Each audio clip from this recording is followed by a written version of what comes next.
What is up, all you gamers? Welcome back to the weekly recap. We got a lot of crazy stories to break down, and we are wide awake and ready to talk about them. Are you? Yes, so awake right now. We're so freaking awake. We hope you guys all enjoy. Let's get it rolling. And some of the biggest news this past week is for the first time ever, G2 actually handing Sentinels their first loss ever on LAN in Valorant, which was, well, we talked about this last week, all started with their first series matchup in Berlin, which was, well, G2 losing, but giving them their first map loss. A follow-up series to conclude their group play has G2 doing what no one else has ever done in Valorant LAN history, that being handing Sentinels a loss. Which, to me, it seems as if this is playing out pretty great for Sentinels in a weird way, right? Because don't they get into the group that they would rather have? They have a seed that they would rather have at this point, if I'm not mistaken. Yeah, I mean, that's what they're claiming, that they wanted the better seed, but we don't know the playoff bracket, how it's going to play out so far. I believe the day we're recording this, that bracket should be released. I think bottom line, it's still great for both sides. I actually feel worse for the team that Sentinels does match up with first, because I feel like a playoff Sentinels who now has to come back and maybe prove that, hey, we're not the team that just lost to G2, whether or not we wanted to take that loss,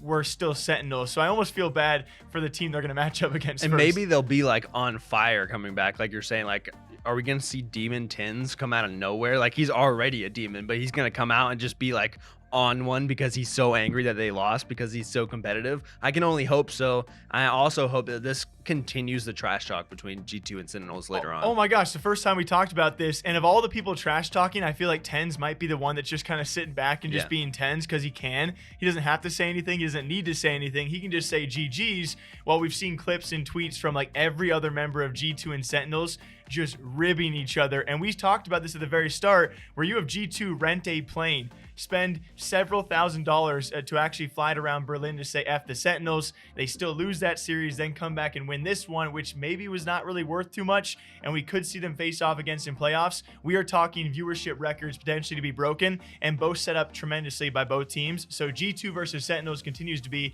an amazing rivalry. Who do you guys think takes a third matchup if it happens? And in some streamer news out there that was maybe quite an awkward take, a clip that went viral all over social media was someone interacting with Envy streamer and one of the Botez sisters. I believe it's actually Andrea. If you guys don't know, Envy signing both the Botez sisters, one of their better signings in recent times. And well, with those signings of maybe some female streamers comes some awkward moments from the men out there in the space.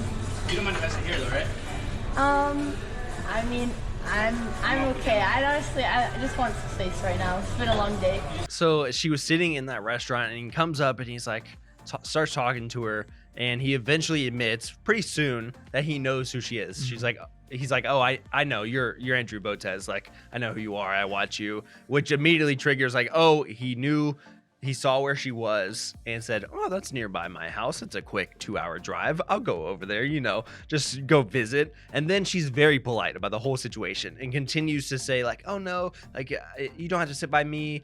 It's okay. Like, I just want to be with my stream. I just really want to pay attention here. And he keeps pushing and keeps pushing. I don't feel like I have to do it. No, thank you. I'm really not interested. Just kind of want. You're very pretty good.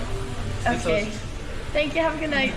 Gotta respect people, and like once they politely decline, just move on at that point. And this was a full, I mean, it was agonizing to most people who replied to this video. Were like, I couldn't watch the whole, it was 2 to 3 full minutes of her pretty much being like, oh, I'm good, I'm gonna stick to myself, or no, I'm fine actually, or I just want to be myself, be with my stream.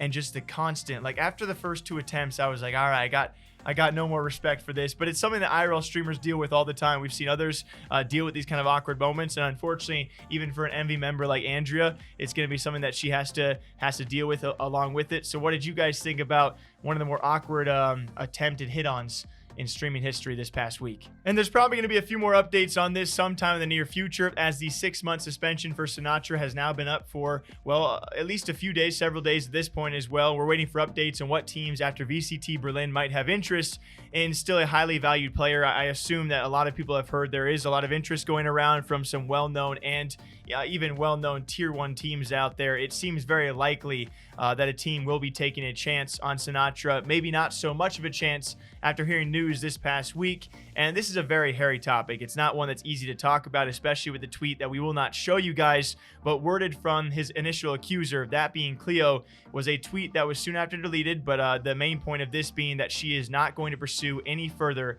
a police investigation of Sinatraa. So after being given a 6-month ban by Riot Games for not complying with the investigation, apparently she actually back a few months decided she's not going to pursue this any further with an outside investigation. I think it's difficult because you can look at it from a personal standpoint or even a brand image standpoint for a lot of organizations of where he's going to end up. Because on a personal standpoint, like you said, it's very hairy. It's very difficult to talk about because at the end of the day, no one except the people involved know what really happened. We know he's put on the suspension, and afterwards he is now cleared. Like, he's out of the suspension. There's no more investigations going on, and so we're not the people to make a judgment on the situation like that. And so you have that, but then you have brands who might be looking, like you said, teams. We have tier 1 teams that might be looking at him. There's rumors of that. And so where could he end up going, and which brand says, hey, we're okay with all of that stuff that came with you, like all the news press you got about it, and we're going to take the steps to put you on our Valorant team, or which we think is going to happen, or as a content creator. Yeah, it's just a very tricky topic when you have, not really sure how to go about this one. We'll see where his future does lie. I think there will be that interest. At the end of the day, you guys can all make your own judgments on this because there's going to be a real split on this one no matter what. You have someone who presented, her side of the evidence out there, which caused Riot Games to open an investigation. And then you had someone like Sinatraa not comply. Riot Games called him out for not complying with the investigation. And then ultimately we have someone who is not going to pursue a further investigation with the police. So there's a lot of question marks around that. Yeah. And a lot of people throwing out the innocent until proven guilty. Certainly a lot of damage has been done on both sides of this for both people involved, and I just don't know where to stand. And so it's a very, very sucky thing going forward when you're going to want to talk about Sinatraa as he does join a new team or do these new feats in Valorant like he surely will. So again, please take a step to going forward to just treat the situation with respect. I know it's very difficult to address both sides, but for now it seems there will be no further investigation of Sinatraa. Dr. Disrespect been in the news quite a bit the past few weeks, not only because of his true stance on Twitch versus YouTube as that war does continue, now given his opinions. I love the fact that he can be a watch partner when it comes time for VCT because he can just drop random little tidbits out there that maybe have crossed his mind. This one, a short clip out there of his thoughts on Tenz being what he calls the new Shroud, but a new Shroud that also knows how to win. G2 Esports versus Sentinels. And Sentinels, they got this guy on the team I'm a fan of. He's like Shroud, but younger and knows how to win. Yeah, so he literally says a young Shroud, a little Shroudy Rowdy running around, which is what I imagine. But he is, if you think about it, Tenz is 20 years old, right? And Shroud is 27 years old, and you already have people comparing you to someone who's known as one of the best aimers of all time. Shroud's only 27. Yeah, right. He looks like I would have guessed early right? 30s. Yeah. And so he's known. I mean, we saw that clip of Nothing talking about Shroud and how he thinks he's one of the best aimers of all time. Yeah. We've seen clips of Tenz with his insane aim, and so to be compared to someone that likely, I would imagine he probably looks up to a degree, has to be pretty incredible. It's just so funny because I remember the first time we ever covered Tenz was back in Counter-Strike, and he was literally known all the time for his aim in CS. I mean, that's what he was known for. That's what his come up was. And then, of course, joining Cloud9 and eventually coming through that to Sentinels and Valorant, and then double dipping in 2 big FPS titles. Yeah. It's so convenient. And I think an easy reference, because for someone like Doc, when you think of him talking about Shroud is likely one of the best FPS gamers we have ever seen, because he can just go title to title to title, and given his history in Counter-Strike. So I think it's an easy reference to make. It just kind of makes me wonder, though, no one saw Shroud doing what he did today, especially since his retirement from CS to take over Twitch and then to Mixer and back to Twitch and still be this good at every game. We knew he was good, but I don't think anyone expected him to blow up in the manner he did. So to compare anyone to Shroud, I just am so excited to see where Tenz will be in 7 years. But we've even seen, sorry to cut you off there, we've even seen Shroud himself talk about Tenz and say that he's the best in the game of Valorant right now. He says that's just a fact. He's just the best there is, which is mind-blowing to me. And like you said, where is he going to be?